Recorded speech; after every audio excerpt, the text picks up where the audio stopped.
Something I would like to ask you, because there's a point that the tube is something that is a really necessary procedure for Yeah. the survival of the baby.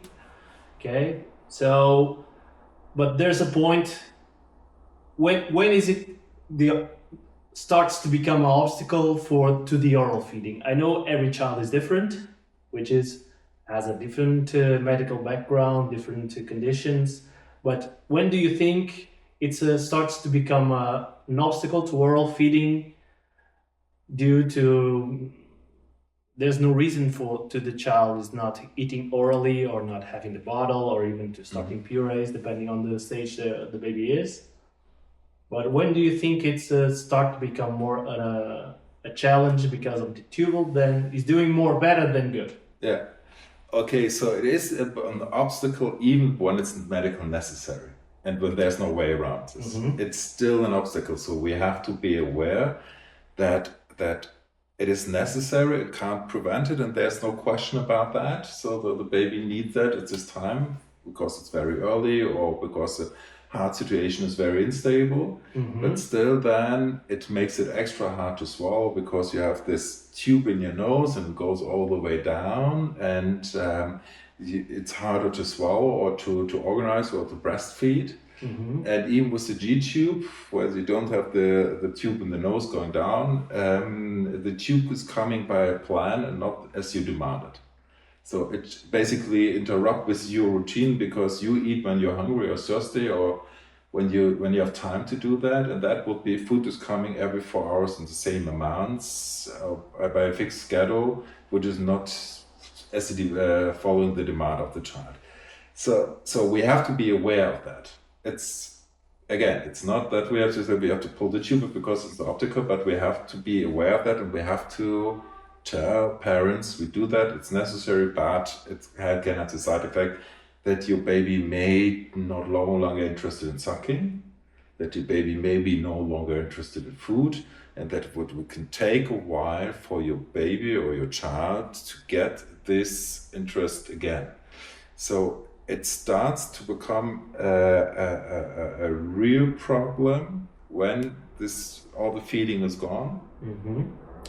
The child basically is doing better. So in terms of mature out of the prematurity, is more like a ripe newborn or having a heart surgery, correcting all that stuff, and should be able to feed now and doesn't do it.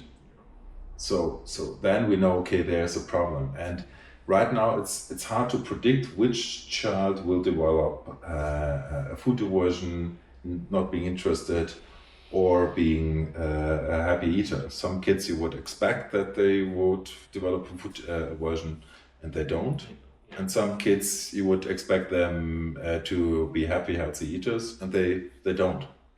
So it's not always the most complex conditions, and it's not always the healthy newborns who don't have the problem, and it's not that the parents do something wrong to create the one or the other.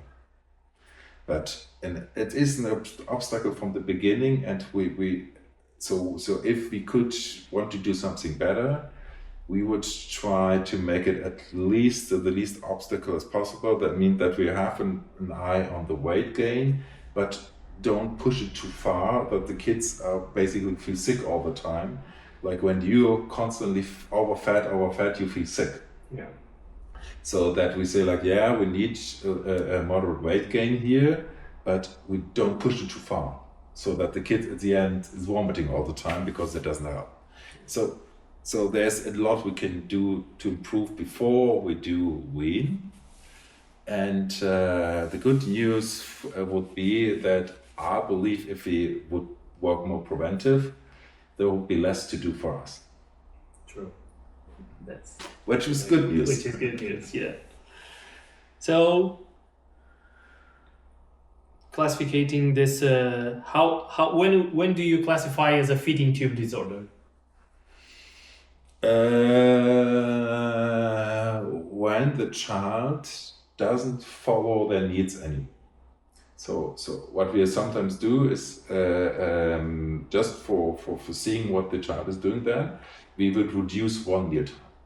So you would say like, okay, with 10 a.m. it would get 200 mils or 6 ounces of food. And we would say like, let's give it 50 mils of food and or 2 ounces.